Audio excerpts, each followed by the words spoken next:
What is up, guys? Wrestling Premiere is here. Edge, the rated R superstar, perhaps the best heel of the 2000s. Depends on who you think it is. It could be Triple H, it could be JBL. It depends on what you think. For me personally, I don't even know, to be honest. All those three have the case for being the best heel of the 2000s. Now, at this point, Edge had just become a single star, and a very good one. He used to come out to Rob Zombie, and the fans went crazy. It was only a matter of time before he captured the World Championship, but a neck injury prevented him from reaching that goal sooner. In this video, I cover Edge's highs and his lows from November of 2001 all the way up to January 2006. Before I do, let me just say, for those of you that are new to this channel, I make mostly Ruthless Aggression and PG era videos. I do occasionally make Attitude era videos, but since there's not much demand for them, I do them once in a while. Like, sometimes I just feel like making an Attitude era video. Current day topics is something I haven't done in a few months. I will look to make a most overlooked stars video in the future, but for right now, go follow my Twitter and Instagram, although I'll understand if you don't, because I don't really post much there. But for those of you that do want to follow, that's my Twitter. Go on and follow it.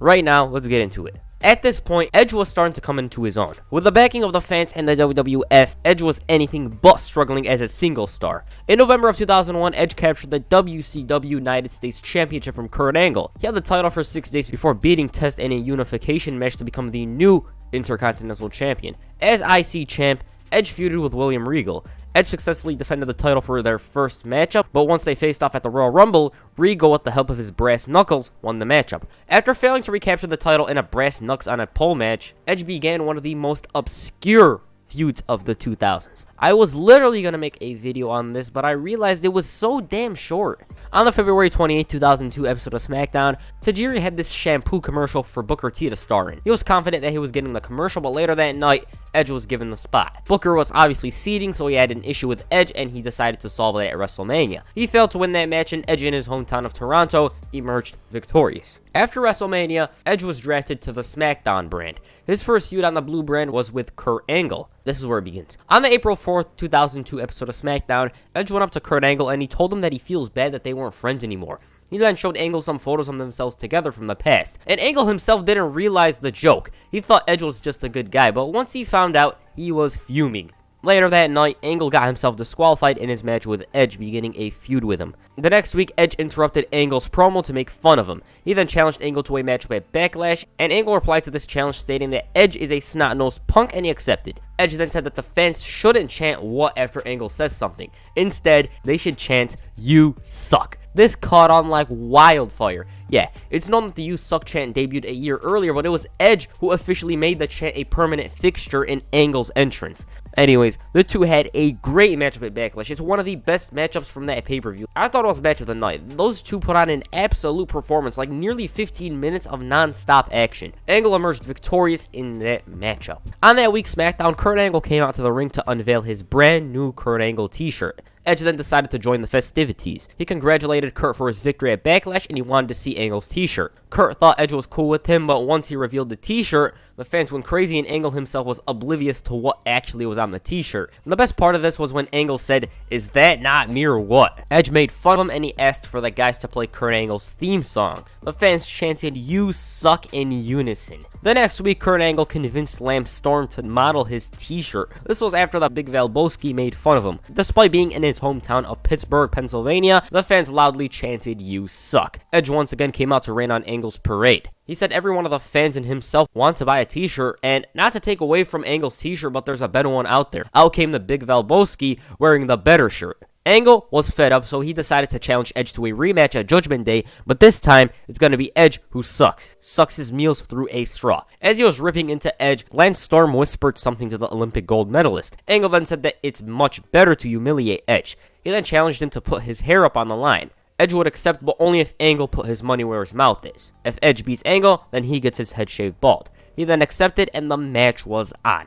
Edge said that after Judgment Day, Angle's gonna be red, white, and bald. At Judgment Day, Edge beat Kurt Angle in a very competitive bout. For me, it's the most memorable thing to happen that night. Like, sure, there was a freaking Hell in a Cell match, but I don't even remember that, to be honest. I always think about Kurt Angle in Judgment Day 2002. I don't think about Triple H and Jericho for some odd reason. I don't even know why, to be honest. Oh wait, actually I do. It's because he got his head shaved. After avoiding the inevitable for an hour, Edge finally got Angle in the barber's chair. Edge shaved off Angle's hair, and it brought us a memorable moment when Edge called for the fans to chant "You're bald" to Kurt Angle. Now, I remember this story from Wrestling Inc. that's about Angle and Edge from this pay-per-view. As part of the Q&A segment, Kurt was asked about Edge. Kurt laughed and brought up the hair versus hair match. He recalled Vince calling him into his office the afternoon of the events to discuss the match. Vince told Kurt outright, "You're going bald," and told Kurt that his reason was because he was sick of looking at his receding hairline. Kurt told the audience that he accepted this and didn't have any issue with it at all. Vince ordered Kurt not to say anything about it to Edge, and that we're gonna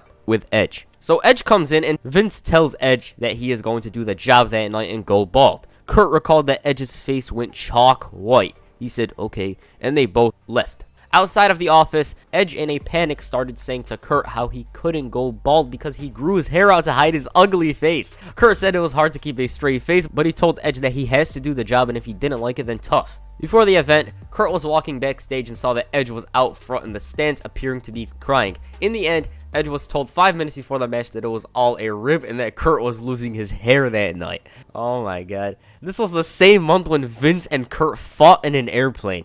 The feud between both men would finally end on the May 30th episode of SmackDown in a steel cage match. Both men main evented over a undisputed title match. Yeah, I know, it's Randy Orton as a rookie, and a Triple H match. Angle started to wear a wig, claiming that he grew his hair in 24 hours. Like, oh man. Angle is so damn goofy. He reminds me of a certain someone, you know, Carlton Banks from the Fresh Prince of Bel-Air. I feel like he's the exact copy of him. Like, his characteristics and the way he speaks, everything just matches him. Anyways, Edge won this cage match by spearing Angle off the top rope, and Edge didn't win clean. It was because Hogan interfered. Due to this spear off the top rope, Edge suffered an arm injury. Upon his return a month later, he won tag team gold with his childhood hero, Hollywood Hulk Hogan. Alright, this is one of the more memorable moments from 2002. Their title reign lasted for about 3 weeks when the Un-Americans, Lance Storm and Christian, captured the titles from them. After Vengeance, Edge began a feud with Latino Heat's Eddie Guerrero. This would later transition into a feud that involved Chavo Guerrero, Rey Mysterio, Kurt Angle, and Chris Benoit. These men would collectively form the SmackDown Six, a group of men that had some epic, tremendous, storytelling matchups. Edge teamed up with Rey, and each of these teams captured the new WWE Tag Team Championships. The best match, probably, to come from the SmackDown 6 is a No Mercy tag team match between Angle and Benoit versus Edge and Rey. To some, it's a 5-star bout and probably the greatest tag team match ever. Now, I didn't go into detail with the SmackDown 6 because they deserve a separate video sometime in the future. Like, I'm not just going to talk about Edge and Rey. We should talk about the whole damn thing, and we should do it in a separate video. At this point, Edge was on fire. It wasn't crazy to think that he'll be a main eventer in 2003, but a neck injury put Edge on the shelf. This injury came from the sunset flip he took off a ladder in that very memorable match against Eddie Guerrero. He initially delayed surgery, but once his hands went numb and he began to feel a lot of pain, he decided to do it. Edge was scheduled to team up with Brock Lesnar and Chris Benoit to face Team Angle at No Way Out, but since he was out of the match, it was a handicap match. He was out for 14 months. Like, that gutted him. He was set to miss WrestleMania 19 and 20 in the peak of his career. In an interview with Inside the Ropes, Chris Jericho revealed that he was originally set to face Edge at WrestleMania, and I quote, "It was supposed to be me and Edge that year originally, but that happened in mid-December, and after that it's like, I think we've got something here with Jericho and Michaels for WrestleMania." Now, personally, I believe Edge was set to team up with Benoit in that triple threat tag team match, because I don't think he'd have a singles match against someone. As for post-WrestleMania, who knows? Maybe he would have won the United States Championship. Fast forward to 1 year later.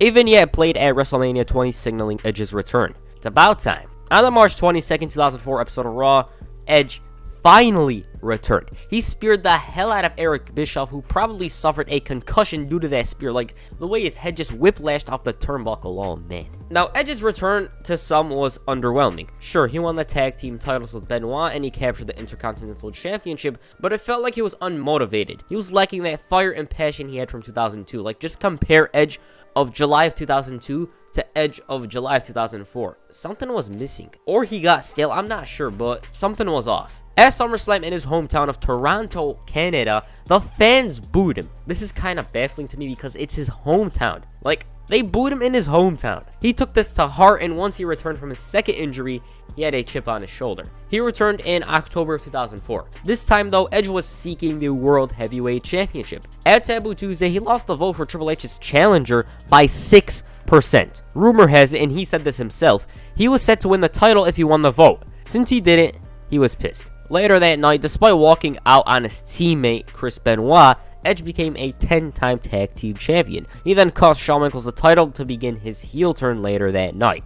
On the November 1st, 2004 episode of Raw, Edge cemented his heel turn by not helping Benoit in his tag team title match. They lost the titles, and right after the match, Edge blasted Benoit with the tag title and locked him in the Crippler crossface. He even made him tap out. Also, this was the same night he debuted his current theme song on this day. Edge at this point wasn't the same heel he was 2 or even 1 year later. This time around, he was unstable. He was a lunatic that was obsessed with the World Championship. He thought he captured it on the November 29th episode of Raw, but that match ended in a draw, with Benoit making Edge tap out and Edge himself keeping Benoit's shoulders down on the mat. So the World Championship was vacated. Once again, he was complaining about the fact that he deserved to be the champion, blah blah blah, so he was set to participate in the Elimination Chamber match at New Year's Revolution. After spearing Shawn Michaels, the referee, Edge ended up getting eliminated by him, so he had an issue with this. What did he decide to do? He attacked Shawn Michaels the next night on Raw. Eventually, the match was made for the Royal Rumble.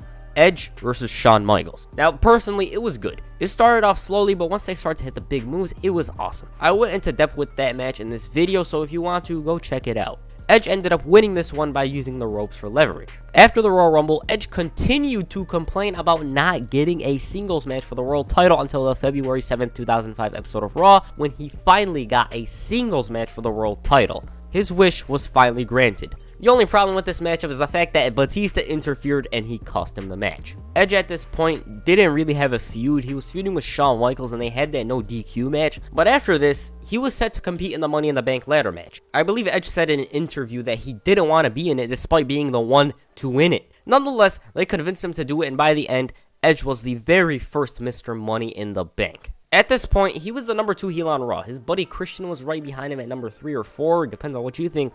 But unlike Christian, he wasn't cheered. As a matter of fact, everyone despised Edge. The reasons why? Well, here they are.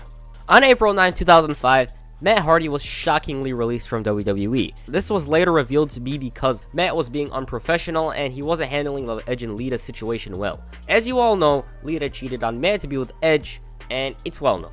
I don't think I should go into detail with it because for me, it's in the Monday Night Wars and Montreal area. It's too well known. I can't really make a single video on these incidents because they're really, and I mean really oversaturated. You might say I posted a video on a topic that's already saturated, and I am going to post a video on a topic that's a bit oversaturated, you know, this one. But in those videos, I try to add more, like the perspective of the wrestlers or just something to make it interesting. Anyways, Lita's storyline turned heel to be with Edge. At this point, he was no longer the unstable guy who was obsessed with the world title. He was basically an asshole. At first, he was ripping his hair out of his head. Now he's very egotistical and self-centered, and he was focused on finding the right time to cash in that briefcase. Anyways, Matt returned and the feud fell. Personally, I still enjoyed it despite not living up to the hype.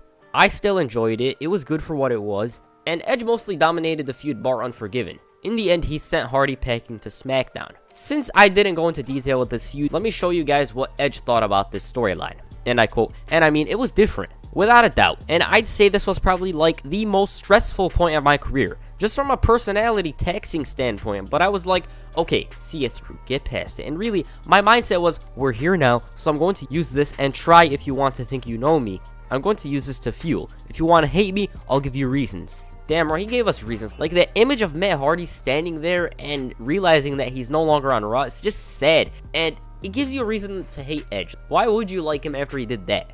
Right after this, Edge got involved in the SmackDown vs. Raw feud, and I believe he was set to participate in the matchup, but he suffered a minor injury. This injury kept him away from in-ring competition for about 2 months. During that time, he began a feud with Ric Flair, and he debuted the Cutting Edge on the December 5th, 2005 episode of Raw. On that night, he made fun of Ric Flair's arrest, and he insulted Michael Hayes. Michael Hayes bounced back by saying that the only reason why Edge has his own show is because he's banging Matt Hardy's girlfriend. Like, oh my god. Edge attacked both him and Slaughter, and in the coming weeks, he even showed footage of Flair's road rage assault. This is one of the more hilarious moments of Edge's heel run. Making fun of Ric Flair, doing the figure 4 outside, it's just wacky. Since Ric Flair took offense to this, a match was made for New Year's Revolution. Edge versus Ric Flair for the Intercontinental Championship. That match in Edge's head was useless. He got himself disqualified and Ric Flair, as usual, bled profusely. The commentary team were confused as to why Edge would get himself disqualified, but if you remember one moment during this pay-per-view, you'll understand why. Later that night, Edge was set to answer some WWE.com questions, but he backed out and asked Lita to answer them. The reason for this, in his own words, was because he had bigger things in his mind. It wouldn't become apparent what that was until after the Elimination Chamber match. John Cena just retained the title, and Mr. McMahon came out. He congratulated Cena on retaining the title as some of the fans booed. McMahon then announced that Edge is cashing in his Money in the Bank privilege. Out he came. He handed the briefcase to Vince, and it was on. Edge has been waiting so damn long for this opportunity. He was originally going to cash it in on Batista, but as time went on, it was Cena who was on Raw. Edge went straight up to Cena, and he delivered several rights. He tried to go for the cover twice, but he kicked out. Edge continued to unload on the champ before signaling for the spear. He successfully hit the spear, but Cena kicked out at 2.9. Like, that is one of the best kickouts I've ever seen. The ref's hand literally touches the mat, yet Cena kicked out like a millisecond before. Edge couldn't believe this, so he went for another spear. This time, though, it got him the win.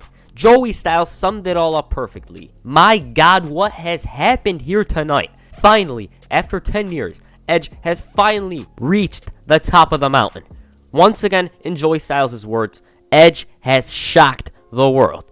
I mean, he did. Like, who the hell expected this? Edge being the one who ended Cena's title reign? On his WWE Championship victory, Edge had this to say, and I quote, "I had Vince on my side. Vince was the only guy who believed I could break through. The week before New Year's Revolution, I said, Vince, I've got an idea. I'm a heel. I'm probably the most despised guy in the company. If I cash this thing in after I've held it for 10 months in a straight up match, that's really stupid on my part. As a character, I can cash it in whenever. Why wouldn't I do it after the Elimination Chamber? I get there and Vince says, prove me right. You could see when I hand that briefcase over to him, he says, prove me right. They were only going to give me 3 weeks, but in those 3 weeks, I did everything I could to make them change their mind. 25 million hits on WWE the night I won the title.